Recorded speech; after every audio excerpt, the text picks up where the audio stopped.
സ്പൗസിനുണ്ടാവുന്ന, അതായത് എതിർഭാഗത്തിനുണ്ടാവുന്ന psychological issues പലപ്പോഴും നമുക്ക് കോടതിയിൽ പ്രൂവ് ചെയ്യാൻ പറ്റാതെ വരും. അതായത് ഇപ്പോൾ എൻ്റെ ഒരു കേസിൽ തന്നെയാണ് എങ്കിലും ഞാൻ വൈഫിന് വേണ്ടിയിട്ടാണ്. അപ്പോൾ വൈഫിന് വന്നിട്ട് ഹസ്ബൻഡിന് ഡിലൂഷണൽ ഡിസോർഡർ ഉണ്ട് എന്ന് പല സൈക്യാട്രിസ്റ്റിനെയും കണ്ടപ്പോഴേക്കും ഈ വൈഫിന് തന്നെ അവർ സൈക്യാട്രിസ്റ്റ് അഡ്വൈസ് ചെയ്തു അയാൾക്ക് ഡിലൂഷണൽ ഡിസോർഡർ ആണ്, അതുകൊണ്ട് ആ റിലേഷൻഷിപ്പ് കണ്ടിന്യൂ ചെയ്യരുത് എന്ന് പറഞ്ഞു. പക്ഷേ കോർട്ടിന് മുമ്പേ അയാൾ സഹകരിക്കാത്തിടത്തോളം കാലം നമുക്കൊരു സൈക്യാട്രിക് റിപ്പോർട്ട് ഒന്നും കൊടുക്കാൻ പറ്റത്തില്ല.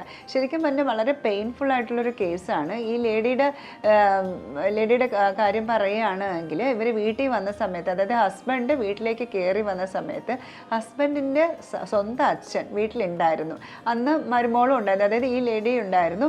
ആ സമയം ഇവർ രണ്ടുപേരെയും കണ്ടപ്പോഴേക്കും ഈ പുരുഷൻ, അതായത് ഭർത്താവ്, ഈ സ്ത്രീയെ വിളിച്ച് മുറിയിൽ കൊണ്ട് കയറ്റിയതിന് ശേഷം ഡ്രസ്സൊക്കെ ഊരി നോക്കിയിട്ട് സെർച്ച് ചെയ്യുകയാണ് എന്തെങ്കിലും ഫാദറുമായിട്ട് സെക്ഷൽ റിലേഷൻ ഉണ്ടോ ഇല്ലയോ എന്നുള്ള കാര്യങ്ങൾ. ശരിക്കും പറഞ്ഞു കഴിഞ്ഞാൽ 1 2 പ്രാവശ്യമല്ല, വളരെയേറെ പ്രാവശ്യം ഇത് തന്നെ ആവർത്തിച്ചിട്ടുണ്ട്. പല പുരുഷന്മാരും വെച്ചിട്ട് ഇയാൾ വന്നിട്ട് ഒരുപാട് സംശയരോഗവും കാണിച്ചിട്ടുണ്ട്.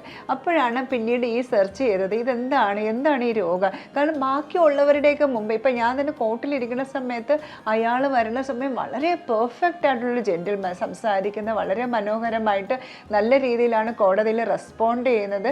ആർക്കും ഒരിക്കലും തോന്നില്ല ഇയാൾ ഇങ്ങനത്തെ ഒരു ആറ്റിറ്റ്യൂഡ് വൈഫിനോട് കാണിച്ചു. ഇപ്പം നാർസിസ്റ്റിക് പേഴ്സണാലിറ്റി ഡിസോർഡർ ആണെങ്കിലും ഇവർ പുറമേ കാണുന്നവരുടെ അടുത്ത് ഭയങ്കര നല്ല രീതിയിലായിരിക്കും പെരുമാറുന്നത്. ഇവരുടെ ഈ മോൺസ്റ്റർ ഫേസ് എന്ന് പറയുന്നത്, അല്ലെങ്കിൽ മാസ്ക് ഇല്ലാത്ത ഫേസ് കാണുന്നത് ആകെ സ്പൗസായി മാത്രമായിരിക്കും. പക്ഷേ ഇത് നമ്മൾ കോർട്ടിൽ പ്രൂവ് ചെയ്യുക എന്ന് പറയുന്നത് ഭയങ്കര ബുദ്ധിമുട്ടുള്ള ഒരു കാര്യമാണ്. ഇപ്പം ഇയാൾക്ക് ഒരു സൈക്യാട്രിക് പ്രോബ്ലം ഉണ്ട് അല്ലെങ്കിൽ അങ്ങനെ ഒന്ന് ആരോപിച്ചു കഴിഞ്ഞാൽ അയാളുടെ കൺസെൻറ്റ് ഇല്ലാണ്ട് ഒരിക്കലും നമ്മൾ കോടതി നേരെ വിടത്തില്ല. ട്രീറ്റ്മെൻറ്റ് എടുത്തിട്ട് വരുമോ അല്ലെങ്കിൽ റിപ്പോർട്ട് എടുത്തിട്ട് വരുമോ എന്ന് പറഞ്ഞ് വിടത്തില്ല. അതല്ലാതെ ഇയാൾ സുഖമോട്ടോ അല്ലെങ്കിൽ ഇയാൾ സെൽഫായിട്ട് ഒരിക്കലും ട്രീറ്റ്മെൻറ്റിൽ വരെയില്ല. ഇപ്പോൾ എൻ്റെ നേരത്തെ കേസിലാണ് എങ്കിൽ നമ്മൾ പറഞ്ഞു ഡിവോഴ്സിലൊന്നും താല്പര്യമില്ല നമുക്ക്, കാരണം ഡിലൂഷണൽ ഡിസോർഡർ എന്ന് പറയുന്നത് ട്രീറ്റ്മെൻറ്റ് ചെയ്താൽ മാറുന്ന ഒരു രോഗമാണ്. പക്ഷേ ഇയാൾ ഒരു തരത്തിലും കോംപ്രമൈസ് ചെയ്യുന്നില്ല. കാരണം ഈ ലേഡിക്ക് ഡിവോഴ്സ് ചെയ്യണമെന്നൊന്നുമില്ല, 2 കുട്ടികളുണ്ട്, നല്ല രീതിയിൽ കുടുംബ ബന്ധം മുന്നോട്ട് പോകുന്നുണ്ട്. പക്ഷേ ഇയാളുടെ ഈ മാനസിക രോഗം ഭയങ്കര ബുദ്ധിമുട്ടായി. കാരണം വെച്ച് കഴിഞ്ഞാൽ പലപ്പോഴും കേസുകൾ കേട്ടിട്ടുണ്ടല്ലോ, എന്ന് വെച്ച് കഴിഞ്ഞാൽ സംശയം കൂടിയിട്ട് ഭാര്യയെ കൊന്നുകളയാൻ വരെ ഉള്ളൊരു ചിന്ത അത് ഉണ്ടാവാനുള്ള ചാൻസസ് വളരെ ഹൈ ആണ്. അത് കാരണമാണ് സൈക്യാട്രിസ്റ്റ് അല്ല ഈ സ്ത്രീയുടെ അടുത്ത് സെപ്പറേറ്റ് ചെയ്ത് താമസിക്കുമെന്ന് പറഞ്ഞപ്പോൾ സ്ത്രീ സെപ്പറേറ്റഡ് ആണ് താമസിക്കുന്നത്. പക്ഷേ ഇയാൾ ട്രീറ്റ്മെൻറ്റ് റെഡി ആവുകയാണെങ്കിൽ കുടുംബ ബന്ധം മുന്നോട്ട് പോലെ വിവാഹ ബന്ധം മുന്നോട്ട് പോകാൻ ഈ സ്ത്രീ റെഡിയുമാണ്. പക്ഷേ ഈ പുരുഷൻ ഒരിക്കലും അതിന് സമ്മതിക്കുന്നുമില്ല. കോടതിയുടെ മുമ്പേ നമുക്കത് പ്രൂവ് ചെയ്തെടുക്കുക എന്ന് പറയുന്നത് വളരെ ഡിഫിക്കൽട്ടാണ്. അപ്പോൾ ഇങ്ങനെയുള്ള കേസുകളിൽ കുറച്ചുകൂടെ ജുഡീഷ്യറി ഉണർന്ന് പ്രവർത്തിക്കണം. നിങ്ങൾ കാണുന്ന, അല്ലെങ്കിൽ നമ്മളിപ്പം ഒരാളെ കാണുന്നു, ആ കാണുന്ന ആൾ ആ ലെവൽ നമ്മളോട് പെരുമാറുന്ന രീതി ആയിരിക്കത്തില്ല സ്പൗസിനോട് പെരുമാറുന്നത്. മെയിനായിട്ട് ഈ കാര്യങ്ങൾ മാത്രം ഒന്ന് ശ്രദ്ധിക്കുക.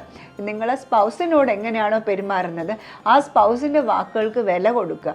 അവരോട് കാണിക്കുന്ന ക്രൂവൽറ്റി അല്ലെങ്കിൽ ക്രൂരത, ഈ കാര്യങ്ങളൊക്കെയാണ് നമ്മൾ കോടതിയിൽ ഒരു ക്രൂവൽറ്റി ബേസിൽ ഒരു ഗ്രൗണ്ട് ആക്കിയിട്ട് ഡിവോഴ്സ് ചോദിക്കുന്നത്.